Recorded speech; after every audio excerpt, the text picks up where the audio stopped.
안녕하세요. 절대값TV의 명품 PD 한PD입니다. 자, 오늘 삼성전자 중심으로 오늘 주식시장 한번 이야기해 보겠습니다. 제가 최근에 이제 계속 주식시장에 대해서 이야기를 하는데 시간이 되는 대로 계속해서 올려드리겠습니다. 나름대로 이제 주식은 많이 해가지고 실전에서 나오는 이야기들이 많아요. 저는 뭐 책도 공부도 많이 했고 실전도 엄청나게 했고 지금도 계속해서 시험을 해요. 투자도 하지만 일부러 이 주식도 사보고 저 주식도 사보고 계속 사봐요. 그리고 항상 제가 강조하고 싶은 건 뭐냐면 주식시장은 굉장히 이 앞에 겸손해야 된다. 그렇게 생각해요. 저는 98년도에 IMF 때 주식을 시작했는데 한 7년 정도 전업을 했어요. 주식으로 승부를 내겠다고 이 젊은 나이에 이 인생을 바쳤던 사람이에요. 그러니까 얼마나 열심히 했겠어요. 자, 그런데 이게 주식이라는 게 너무 젊은 나이에 돈을 많이 벌면 이게 자기가 잘나서 또 돈을 번 줄 알고 이 기고만장하다가 또 깨지게 돼 있거든요. 자, 주식시장은 우리가 예측하는 대로 절대로 안 가요. 절대로 안 간다. 자, 여러분 코로나 바이러스가 터질 줄 알았습니까? 몰랐죠? 몰란 거예요. 여러분 9.11 테러가 2001년도에 터지지 않았습니까? 그 당시에 9.11 테러가 터질 줄 알았습니까? 그 비행기가 쌍둥이 빌딩에 부딪힐 줄 알았습니까? 몰랐습니다. 9.11 테러 때문에 주식이 폭락을 했거든요. 저도 그때 사실은 마지막 카운트 블로우를 맞은 것 같아요. 그 당시에. 자, 그 정도로 우리가 예측하지 못하는 게 주식시장이다. 예를 들어서 2008년 금융위기 그거 예측이 가능한 거겠습니까? 우리가 그런 걸 흔히 블랙스완이라고 하지 않습니까? 자, 그만큼 주식시장은 예측이 안 된다. 예를 들어서 개별 종목으로 들어와서 직원이 횡령해가지고 거래 중지되는 회사도 있고, 그 다음에 현대산업개발처럼 갑자기 주가가 잘 올라갔어요. 그 당시 반등도 잘 가는 중에 갑자기 이 아파트가 짓던 아파트가 무너진다. 그거 예측이 안 되는 거예요. 자, 그래서 우리는 그 주식 투자에 대해서 예측을 하면 안 된다. 그러면 그 위험에 대해서 그 리스크를 회피를 할 줄 알아야 돼요. 회피. 자, 그 중에 하나가 저는 분산 투자라고 생각해요. 여러분, 내가 아무리 좋은 주식을 들고 있어도, 아무리 좋은 주식을 공부를 열심히 하고 있어도 의외의 복병을 만날 수가 있어요. 내가 그 주식을 3년, 5년, 7년 장기 투자할 수 있잖아요. 그 와중에 여러 가지 일들이 일어날 수 있어요. 공장이 불날 수도 있고, 직원이 횡령할 수도 있고. 자, 그렇단 말이에요. 그러니까 주식은 어느 정도 분산을 해야 된다는 거예요. 그래서 그 분산을 해서 어느 정도 종잣돈이 쌓일 때 종목을 좀 압축해 나가는, 그리고 하다 보면 또 이 종목은 10배가 나올 수 있다, 또는 2배, 3배가 오를 수 있다라고 또 확신이 되는 종목이 있거든요. 주식 투자 하다 보면 그런 종목에 조금 더 이렇게 물량을 더 실어주면서 가는 그런 방법을 해야 되고, 반드시 여러분들 중장기 투자를 기본으로 하셔야 돼요. 그래서 중장기 계좌를 하나 만들어 가지고 꼭 매달 10만 원도 좋고 100만 원도 좋고, 저는 월 한 100만 원 정도 집어넣거든요. 저는 비중을 수익 위주로 많이 해요. 지금도 많이 해요. 근데 지금 완전히 저점이 아니다라고 생각을 하니까, 만약에 이게 저점이다라고 생각하면 저도 돈을 많이 묻어놓거든요. 근데 아직도 이게 저점이라는 게 제가 확신을 못 하겠어요. 그러니까 지금 종합지수상으로 보면 어느 정도 가격이 많이 떨어졌거든요. 예를 들어서 지금 종합지수가 2759니까 이게 아무리 이 바닥에 빠져도 한 2400 정도는, 바닥으로 또 떨어져도 한 2400까지는 또 볼 수도 있거든요. 경기가 안 좋다거나 또 다른 위기가 오면 그 생각을 안 할 수가 없거든요. 그리고 차트상으로도 보면 한 단계 하락이 더 남아 있어요. 이게 어떤 기술적 분석상으로 보면 한 단계 하락이 남아 있어서 저도 찝찝해서 아직 풀 투자를 안 하는데, 물론 주식 잘하시는 분들은 굉장히 풀 투자하고 있는데 저는 그렇게 보지는 않아요. 중장기적으로 꼭 가야 되는 종목들은 계속 사 모으고, 아직은 이제 현금 비중을 더 두고 있어요. 물론 이제 삼성전자 같은 것도 가지고 있지만, 자, 이제 그런 생각으로 이렇게 꼭 전략을 좀 짜셨으면 좋겠어요. 중장기를 기본으로 간다. 여러분 스윙이나 단타는 여러분들 해서는 돈을 못 벌어요. 해봤자 그 고수들한테 다 까이게 돼 있어요. 고수들은 이 실전에서 이 경험한 수만 번, 수천 번 경험한 트레이딩을 통해서 이 익숙한 그 감이 있어요. 그걸 당해낼 수가 없어요, 여러분들이. 트레이딩은. 자, 트레이딩은 하지 마시고, 가급적이면 중장기적으로 가면, 거의 뭐, 제가 보기에는 성공한다. 저는 99% 이상 이 성공의 확률이 높다고 봐요. 물론 좋은 주식 위주로, 잡주들 하지 마시고, 항상 그 흑자가 나고, ROE가 높고, 그런 주식으로 좀 하셨으면 좋겠어요.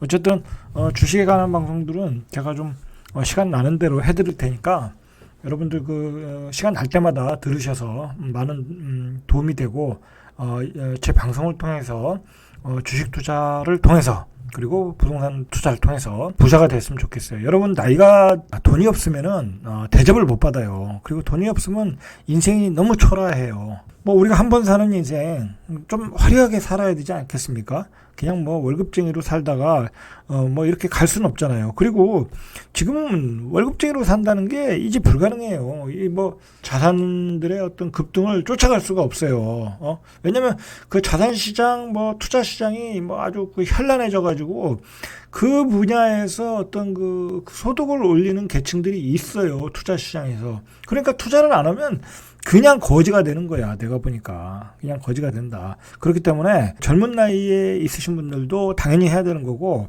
저는 나이가 어느 정도 50대 60대도 계속 했으면 좋겠어요. 나이 들어서 뭐겠어요. 그죠? 나이 들어서 뭐겠냐고. 그리고 이게 나이가 드신 분들이 더 잘해요. 주식 투자는. 주식 투자는 사실 제가 이제 나이가 56인데, 저도 그런 생각을 해요. 만약에 10년 후에 나의 실력은 어떻게 될까? 저는 말할 필요 없이 10년 후에 되면 완전히 초고수 되어 있을 거라고 생각해요.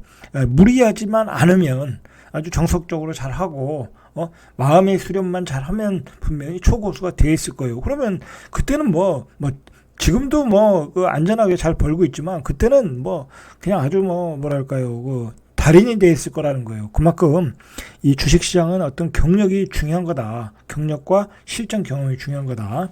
자, 서론이 길었어요. 자, 이만하고 잔소리는. 일단 오늘 종합을 보시죠. 오늘 종합은 1.3포인트 약보합이라고 봐야죠. 이 나스닥 시장이 어제 거의 200포인트가 올랐는데 1.3포인트다. 약보합이죠. 자, 이게 왜 그러냐면 이렇게 고점이 되면 기관이 사질 않아요. 기관 아이들은 그냥 어느 정도 고점, 단기 박스권 거래를 하기 때문에 얘들은 그냥 고점에서 패는 거야. 그러다가 단기 박스권 하단에 오면 또 사요. 그러니까 이 기관들은 무생, 어떤 시장의 주도 세력이 아니다라고 보는 거예요. 근데 기관들은 팔았다 이거예요. 당연히 그러니까 고점에서 맞고 나왔겠죠. 근데 만약에 여기서 외국인들이 같이 팼으면은 주식은 더 많이 빠졌겠지만 외국인들이 샀어요. 한 200억 정도 샀는데 많이는 안 샀고. 그러니까 외국인들도 그냥 살 것도 없고 팔 것도 그냥 관망이다라는 거예요. 근데 저점에서 사는 사람들은 이제 개인들밖에 없었죠. 개인이 받쳐주고 외국인이 조금 사고. 자, 그래서 이렇게 보합으로 끝났다라고 봐야죠. 약보합이라고 봐야죠. 자, 근데 그나마 다행인 게 약보합으로 끝났는데, 제가 보니까 그나마 이게 60일선 위에 있더라는 거예요. 그나마 다행이다. 그러니까 이게 중요한 거는 뭐냐면, 이제 시장이 지지선을 어디에다 받쳐놓고 장이 어떤 횡보 구간을 갖느냐가 중요한 것 같아요. 제가 보기에는 여기서 크게 떨어질 수도 있지만, 자, 이게 중요한 건데, 자, 주식은 절대 예측하면 안 돼요. 예측을 하고 보면 크게 낭패를 당할 수 있어요. 만약에 예측을 하고 내가 생각한 지수가 왔다고 막 사면은 그러다가 실패하는 경우가 있거든요. 자, 이제는 대응의 영역으로 볼 때 우리가 이 11선을 받칠 거냐 아니면 여기 21선에 받칠 거냐. 그렇다고 지금 이게 위로 갑자기 갈 수는 없거든요. 위로 상방으로 가기는 힘들 것 같아요, 장이. 외국인이 사지도 않고 기관이 사지도 않는 시장인데 위로 갈 수는 없는 거예요. 이게 당장 상황이 바뀌는 것도 아니고, 그리고 지금 5월달, 6월달에 미국이 빅스텝으로 0.5씩 금리 인상하면 아무래도 지금 시장은 그거에 대한 부담이 있어요. 미국인도 그렇고, 그리고 나스닥 시장도 그렇고 부담이 있단 말이에요. 그러면 그 기간 동안에 그 금리 인상에 대한 그 흡수, 그 다음에 우크라이나 전쟁에 대한 흡수는 이런 박스권, 예를 들어서 2000 여기 이제 그 노란 선이 있죠. 이게 이제 21선인데, 자, 이 21선은 지지가 될 것 같아요. 아무리 떨어져도 21선에서는 분명히 당분간은 지지가 된다. 큰 악재가 아니면. 그러면 2700과 2750. 자, 이 박스권에 시장은 당분간 4월달은 갇혀있다라고 보셔야 될 것 같아요. 저는 그렇게 보고 있어요. 물론 이게 안 맞을 수는 있는데 이런 밴드를 가지고 이제 시장을 운영하자는 거예요. 중요한 거는 요 사이에서 어떤 종목이 갈 거냐, 어떤 종목이 하락할 것이냐에 따라 이 순환매가 이루어질 것 같아요. 자, 그 순환매에 대응을 하자는 거예요. 너무 지수가 이거 이러다가 여기서 바닥에서 지금 많이 올랐잖아요. 2600. 이거 뭐 고점이니까 단기 고점이니까 또 예전처럼 뭐 추락하는 거 아니야? 급락하는 거 아니야? 이제 그런 생각보다는 물론 이제 장중에 어느 날인가 또 급락이 있겠죠. 뭐 20포인트 빠진 날도 있고 30포인트 빠지는 날도 있지만 하단은 2700으로 잡자. 그러면 그래봤자 50 뭐 한 5, 60포인트 정도잖아요. 근데 상단으로는 안 열린 것 같다라고 보시고 요 박스권에서 지수를 잡고 가자라는 거예요. 그런 근거를 제가 좀 말씀드리는 건 뭐냐면, 자, 이 나스닥을 보면 비슷해요. 나스닥도 12,500 정도에서 지금 14,500 한 2,000포인트가 올랐거든요. 이거 많이 올랐어요. 급속도로 올랐다. 나스닥도 이제 거의 고점에 왔어요. 단기 고점. 자, 그러면 나스닥도 이제 1390 정도까지는 조정을 줄 수 있어요. 자, 충분히 조정을 줄 수 있어요. 그러나 나스닥도 그 이상 빠지기도 또 쉽진 않다. 나스닥은 또 견조하잖아요. 나스닥도 월봉으로 보면 한 1380 정도. 그러니까 한 1390 정도까지는 빠진다. 그러니까 나스닥도 1400, 14,500에서 13,800 정도에서 박스권에 있다. 자, 우리 한국 주식도 그렇게 있고 나스닥도 박스권에 있다. 이제 그렇게 보시면 될 것 같아요. 자, 그러면 이 박스권에서 어떤 종목이 순환매를 할 것이냐, 이제 우리가 그게 관건이에요. 그러나 자, 그러면 이제 그렇다면 하면 이 지수가 못 올라간다고 하면 결국은 개별 종목 장세예요. 개별 종목 장세. 그렇게 보셔야 돼요. 개별 종목. 왜냐하면 개별 종목들이 많이 빠졌거든요.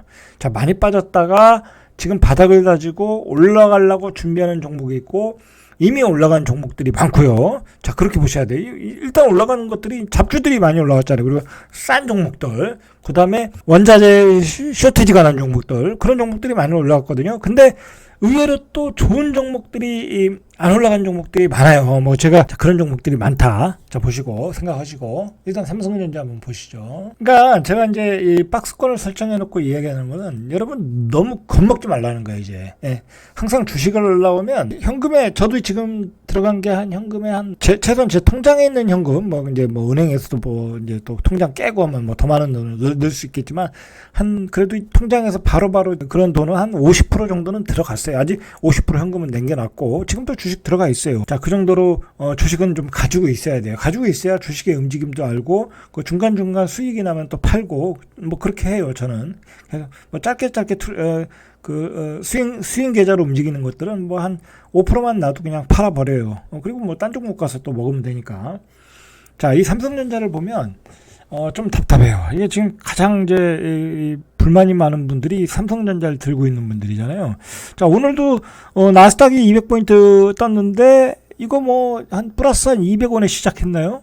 자, 저도 이거 한 조금 들고 있는데 뭐 이 가격대 비슷하게 들고 있는데 200원 뜨고 마이너스 100원에 끝났어요. 자, 그리고 음봉이 났어요. 자, 음봉이 났어요. 이거 뭐 그러니까 이 위에 보면은 11선이 이 저항선이 되는 거예요. 11선이. 제가 이제 누누이 얘기하지만 이 주식을 살라고 하면 차라리 21선 위에 있을 때 사라. 지금으로서는 어떤 구간을 알 수가 없다라는 거예요. 자, 그러면 우리가 이제 예상을 하면, 자, 주봉상으로는 뭐 괜찮아요. 근데 이것도 차트를 밑으로 뺄 수 있어요. 이게 투매가 나오게끔 할 수 있으니까. 그 종합지수를 얘기할 때 한번 밑으로 종합지수를 한 2600까지 뺄 때 이 삼성전자를 가지고 뺄 수도 있다는 거예요. 이게 뺄 수도 있다. 그렇게 생각을 해야 돼요. 그러면 종합지수로 우리가 볼 때 지금 2759 이상으로 가기는 힘들다고 지금 판단하잖아요. 외국인들이 삼성전자를 사가지고 땡길 수는 있는데 전체적인 상황이 그렇진 않다. 시장의 상황이. 뭐 지금 막 예를 들어서 5월, 6월에 아까도 말했듯이 금리 인상을 앞두고 뭐 외국인들이 여기서 공격적으로 나올 리는 뭐 거의 없고, 그렇다고 하면 이 삼성전자를 가지고 뺄 가능성이 있다라는 거예요. 뺄 가능성이 있다. 그러면 삼성전자는 68,100원이 깨지면 68,300원, 100원, 한 300원이 깨지면 투매가 나오거든요.